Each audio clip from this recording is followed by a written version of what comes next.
இன்றைய தினம் மதுரை நாடாளுமன்ற தொகுதி தேர்தல் பணிமனை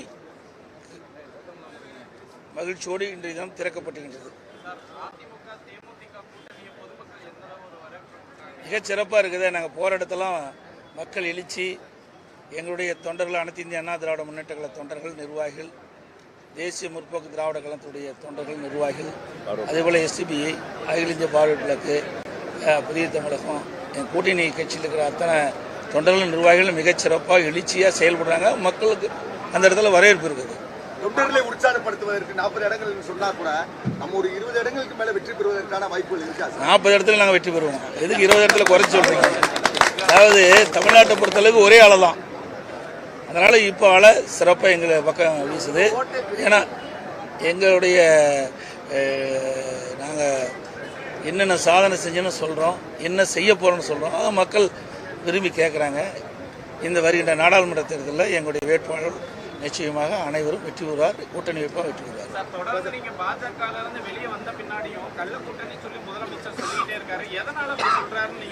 நீங்கள் அவரை தான் கேட்கணும். என்ன கேட்டு ஏங்க ஒரு கட்சி இருக்குது, இது வரைக்கும் இப்படி யாருமே பேசுனது கிடையாது. இங்கே தமிழகத்தில் எத்தனையோ கட்சிகள் இருக்குது, இந்தியாவில் எத்தனையோ கட்சிகள் இருக்குது. அவ்வப்போது தேர்தல் சூழ்நிலைக்கு தகுந்தவாறு கூட்டணி அமைக்கிறாங்க. அப்புறம் கூட்டணி விருப்பம் இல்லைன்னா கூட்டணியிலேருந்து வெளியேறாங்க. அது அந்தந்த கட்சியுடைய விருப்பம். ஆனால் நாங்கள் பாரதிய ஜனதா கட்சியிலிருந்து கூட்டணியிலிருந்து விலகி வந்த பிறகு வேண்டுமென்றே திட்டமிட்டு இன்றைக்கு முதலமைச்சர் திரு ஸ்டாலின் அவர்களும் அவருடைய மகன் திரு உதயநிதி ஸ்டாலின் தொடர்ந்து எங்கள் மீது அவதூறு பிரச்சாரத்தை செஞ்சுட்டு இருக்கிறாங்க. என்ன காரணம் தெரியல. தோல்வி பயத்தின் காரணமாகத்தான் இப்படி பேசுவார் என்று எங்களுக்கு சந்தேகம் ஏற்படுகிறது. மாநில அரசாங்கத்தை விமர்சனம் செய்யக்கூடிய அளவிற்கு மத்திய அரசாங்கத்தை பற்றி எடப்பாடி பழனிசாமி சார் அவ்வளோ பேச மாட்டேங்க. அதாவது ஒன்று புரிஞ்சுக்கணும், ஒரு கூட்டணியில் கடைசி வரைக்கும் இருக்கிறோம், கடைசியில் வந்துடும். வெளியில் வந்த பிறகு என்னத்தை பேசுவீங்க? ஏங்க திமுக மாதிரி நாங்கள் இல்லைங்க. அண்ணா திமுகங்கிறது கூட்டணி தர்மத்தை கடைபிடிக்கிற கட்சி. நாங்கள் வெளியில் வந்த பிறகு நீ தவறு செஞ்சால் உடனடியாக கேட்போம். கூட்டணிங்கிறது 2 பேரும் சரிசமமாக போட்டிடுறப்ப எங்கள் கூட்டணியில் தேசிய முற்போக்கு திராவிட கழகம் இருக்குது. நாங்கள் 2 பேர் இருந்துகிட்டு இருக்கிறோம். நாங்கள் அதிலிருந்து வெளியில் வந்துடுறோம். அப்புறம் தான் பேச வேணும். அதுக்கு முந்தி பேசுனா அதுதான் தவறு. கூட்டணிக்குள்ள இருந்துகிட்டே உள்ளடி வேலை செய்கிறாங்கன்னு அர்த்தம். அது திமுக கை வந்த கலை. அண்ணா திமுக அப்படி அல்ல. எங்களை நம்பி கூட்டணி சேர்கின்றவர்கள் யாராக இருந்தாலும் கடைசி வரைக்கும் நாங்கள் விசுவாசமாக இருப்போம். அதிலிருந்து பிரிஞ்சு வந்த பிறகு நாங்கள் தமிழ்நாட்டு மக்களுக்கு பாதிப்பு அடையக்கூடிய திட்டங்கள் எது வந்தாலும் கடுமையாக எதிர்ப்போம், முறியடிப்போம்.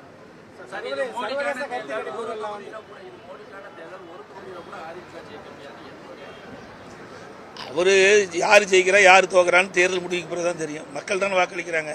இவராக வாக்களிக்கிறாரு. இவர் பட்டன் அமுத்துறா இருந்தால் அவர் ஜெயிப்பார். நடக்காது. அவர் ஜெயிக்கிட்டோம், அப்புறம் மற்றது பார்க்கணும். சர்வதேச கருத்து கணிப்பு யார் செய்கிறா? தேசிய ஊடகங்கள் பார்க்கலாம். அப்போ இதெல்லாம் ஊடக நம்பர் தான் நான் நேராக பேட்டி கொடுத்துருக்கிறேன். மதுரையில் பாருங்களேன், மதுரையிலே அனைத்து இந்திய அண்ணா திராவிட முன்னேற்ற கழகம் தான் அமோகமாக வெற்றி பெறுது. ஊடகத்தை பத்திரிகை சொல்கிறேன். இதை வேண்டுமென்றே திட்டமிட்டு ஒரு தவறான பிரச்சாரத்தை, கற்பனையை நீங்கள் வெளியிட்டு இருக்கிறீங்க. உண்மை நிலை களத்தில் அப்படி அல்ல. அனைத்து இந்திய அண்ணா திராவிட முன்னேற்ற கழகம் மக்களிடத்தில் மிகப்பெரிய செல்வாக்கு இருக்குது. எங்களுடைய கூட்டணி கட்சிக்கு மிகப்பெரிய செல்வாக்கு இருக்குது. அனைத்து இந்திய அண்ணா திராவிட முன்னேற்ற கழகம் எங்களுடைய கூட்டணி மிக அபரிதமான வெற்றியை தமிழ்நாடு முழுவதும் பெறும், பாண்டிச்சேரியிலும் பெறுவோம், இளவங்கோட்டை இடைத்தேர்தலும் பெறுவோம்.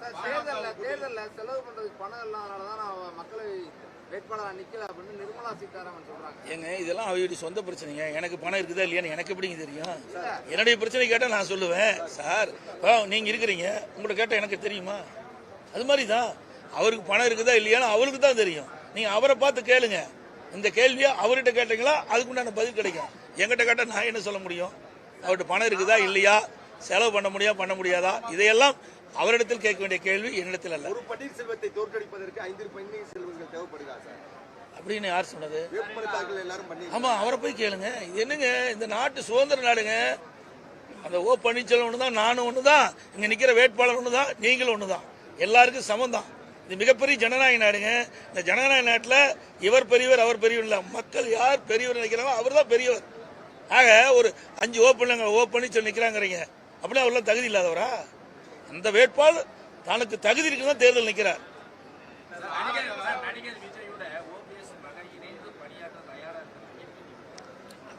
இது அவருடைய கருத்து. நீங்க அவரை தான் கேட்கணும். அவர் இணைந்து பணியாற்றுறாரா, தனிஞ்சு பணியாற்றுறாரா, இது அவரிடம் கேட்கின்ற வினா. எனக்கு என்ன தெரியும் அவரை பத்தி?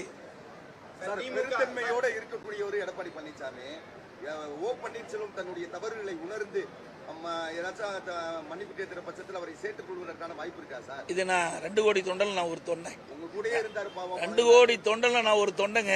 2 கோடி தொண்டர்கள் எடுத்த முடிவு எடப்பாடி பழனிசாமி எடுத்த முடிவு அல்ல. நல்லா புரிஞ்சுக்க. ஊடகத்திலே பத்திரிகை சொல்றேன். தனிப்பட்ட முறையில் வேண்டுமென்றே திட்டமிட்டு சில கற்பனையான செய்திகள் எடுத்து தவறு.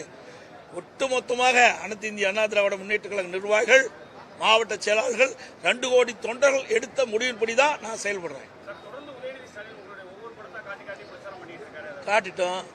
நான் பெரியவங்கிட்ட ஆசி வாங்குறது தப்பா?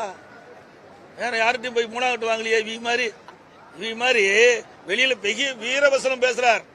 நாங்க பிரதமர் எதுக்குறோம் அப்படின்னு வீரவசனம் பேசுறார்.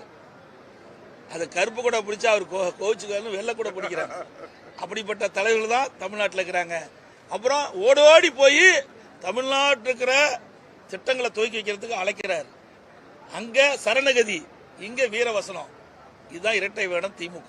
பாஜகவினுடைய முக்கிய தலைவர்கள் எல்லாம் களமிறங்கி இருக்காங்க. இதை எப்படி பாக்குறீங்க? அண்ணாமலையில இருந்து தமிழ் ஏங்க யாரு களமிறங்கினாலும் ஓட்டு போடுறது மக்கள் தாங்க. மக்கள் யார் தீர்மானிக்கிறாங்களோ அவிதான் அந்த வேட்பாளர் தான் வெற்றி பெறுவாங்க. ஆக களத்துல நிக்கிறவங்க பத்தி கவலை இல்லை. மக்கள் யார் வெற்றி பெற நினைக்கிறாங்களோ அவர் தான் முக்கியம்.